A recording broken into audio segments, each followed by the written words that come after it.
আমরা কিছু কথা যে আলোচনা করি না তা না, তারা স্পেসিফিক কিছু জিনিস জানতে চেয়েছিলেন। আমি বলেছি যে এইগুলো আগে আমরা বিভিন্ন জায়গায় দিচ্ছি, ইতিমধ্যে দুই একটা প্রতিকার আমরা পেয়েছি। আমরা আশাবাদী থাকতে চাই যে আমাদের ইন্টারনাল মেশিনারি তারা এটা করবে, কিন্তু তারা যদি ফেল করেন আমরা এটা পাবলিকের কাছে সবার কাছে নিয়ে যাব। দেখেন, আমরা দেশের প্রত্যেকটা ক্রেডিবল ইলেকশন আমরা পার্টিসিপেট করেছি। একটা নির্বাচনে শুধু আমরা বয়কট করেছি, এটা ছিল 18 সালের নির্বাচন। যেই নির্বাচনটাকে মিডনাইট ইলেকশন বলা হয়, সেই নির্বাচনে যখন আমাদের সামনে পরিষ্কার হয়ে গেল যে এটা কোনো নির্বাচন না, তখন নির্বাচনের দিন দুপুর 12:30টায় আমরা নির্বাচন থেকে সরে দাঁড়াই।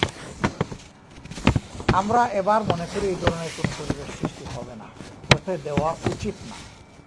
এটাকে যে কোনো মূল্যে এনশিওর করতে হবে যে ফেয়ার ইলেকশন হবে। এবারকার ইলেকশন যদি হাত ছাড়া হয় এই জাতির, আমরা জানি না এই জাতিকে কত মূল্য পরিশোধ